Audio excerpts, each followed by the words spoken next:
In today's Tech Corner, we are going to explore what a color checker is and how it will improve your photography.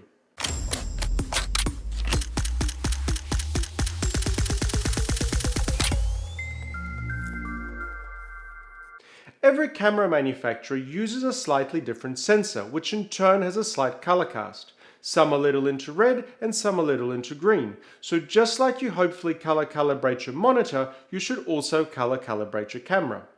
So let's start by looking at what a color checker is. Color checkers come in a variety of designs, however, regardless of the brand or style, they all have a matrix of colored squares and gray squares for measuring white balance and exposure. Some color checkers give you an added option of a gray card and some give you additional white balance controls, but for now we will just focus on the colored squares as this is common across all checker cards. In this video, I will be using the Xrite Color Checker Passport as that is the one I own and use, but just note that they all work in exactly the same way. So what makes these cards so special and why should you use one? All checker cards have a matrix of colors printed on them. These colors are precisely calibrated to very strict specifications, and it is recommended to replace your checker card every 2 years or so as the colors can fade over time, making the checker less accurate. This of course depends on how much you use your checker and how it is stored when not in use, so your mileage may vary. When you set up your scene with all lights and are ready to shoot, the very first photo should be of the checker in the light that your subject will be photographed in. If you are shooting portraits or fashion, have your model hold it just under their chin to make sure it is lit with the same lights that your model will be. If you're photographing products, place your checker where your product will be placed. Although technically it doesn't matter when you take a photo of the checker, get into the habit of getting it as the very first shot. It is very easy to start shooting and then forget to get a photo of it at the end of your shoot. So every time you change lighting and or exposure, you should get a new checker photo to make sure all your photos are color accurate for that series.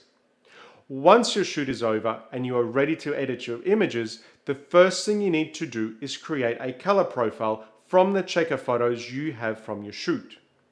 Now, the process of how to do this is different depending on the software you use, so I will have a separate video on creating a profile with Lightroom and Capture One. If you use a different RAW processor, let me know in the comments below and I can show you how to set that up also. For the remainder of this video, I will be using Capture One as that is the software I use.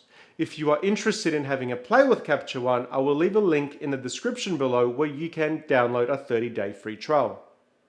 So once your color profile is created, it is time to apply it to your images. To start with, let's have a look again at the photo of our color checker before the color profile is applied and after. Before and after. Can you see how the blues and reds are changing, becoming much more vivid after the profile was applied? So let's see how this affects a real image. This photo has been white balanced to show you how colors come out straight out of camera.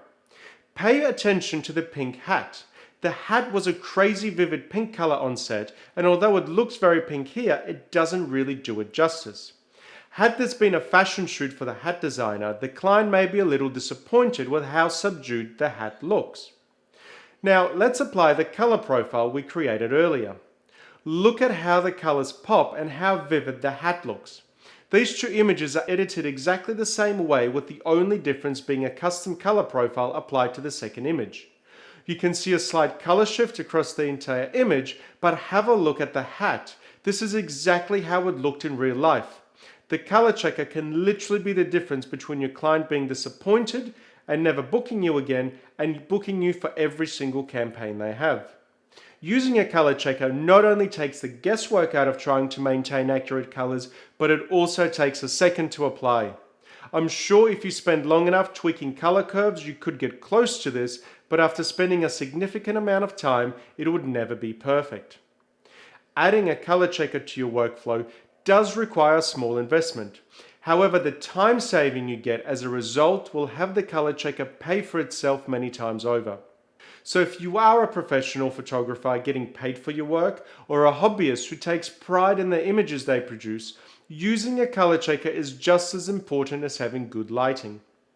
Thanks for watching this Tech Corner video. Please comment below with any questions and don't forget to subscribe and click the bell icon so you don't miss out on our future videos.